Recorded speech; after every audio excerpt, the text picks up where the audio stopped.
Ever wondered about wet dreams? That random night and boom! Basang-basa! It is but a pleasant day, everyone. I'm Dr. Brel Toralba, an internal medicine resident.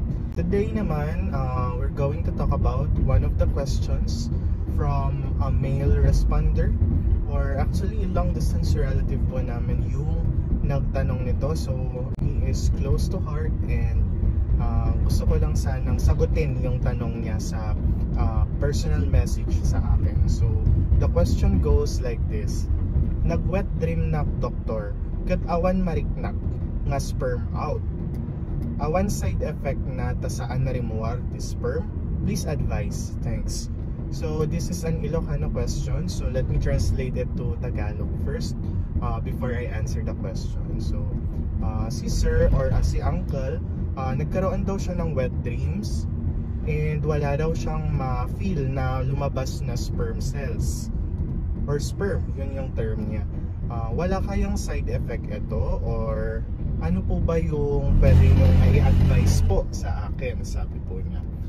So to answer this question, let me define first kung ano yung wet dreams. Ang wet dreams ay tinatawag din po nating nocturnal emissions, or ito po ay yung pag-ejaculate po kapag tulog or habang tulog yung isang patient. So normal po ba ito, yung nag-ejaculate habang nakatulog? So most of the time, this is normal. Lalong-lalo na kapag sa mga bata or dun sa mga patients na approaching puberty or at their puberty stage pa lang, sa mga adolescent na patients natin. However, yung problem dito is hindi naman bata yung nagtatanong sa akin. Actually may edad na po siya, so older man yung nagtanong po sa akin nito. So I would be answering the question in light of his age. So a case-to-case basis yung mga pag-answer natin sa mga questions. So first, bakit nga ba tayo nagkakaroon ng nocturnal emissions or wet dreams? Yung isa sa mga sagot doon is during sleep kasi sometimes we still have sexual arousals. So yung brain natin is still active, may mga thought processes pa rin tayo even if sleep po tayo.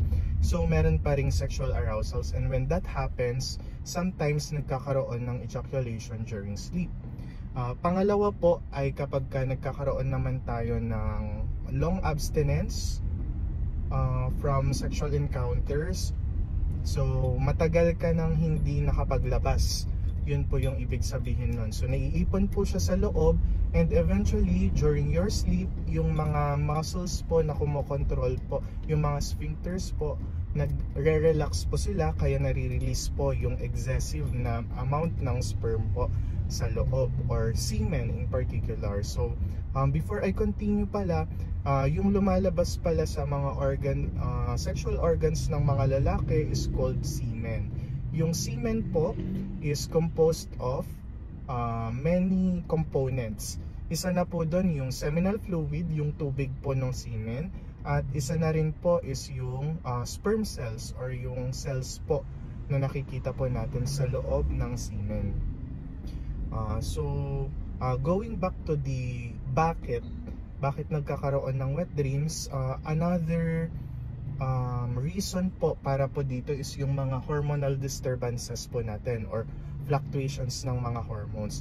Sometimes bigla pong nag-i-increase yung testosterone levels po ng isang patient, kaya nagkakaroon din po tayo ng nocturnal emission or wet dreams sometimes. Another one is yung patterns ng sleep. Sometimes kapag nasa deep sleep yung isang patient or yung isang tao, yung male patient natin, bigla-bigla na lang nagkakaroon ng mga sexual dreams. So pag may ganitong encounter siya during his deep sleep, nag-o-open yung mga sphincteric muscles niya, nagre-relax ang mga muscles niya na nandoon po sa mga sexual organs niya, kaya nare-release yung semen ng isang patient. To know more about this topic, gumawa po ako ng part 2 of this. Kaya mag-follow and subscribe lang po kayo. So salamat po sa lahat ng sumuporta and see you sa next.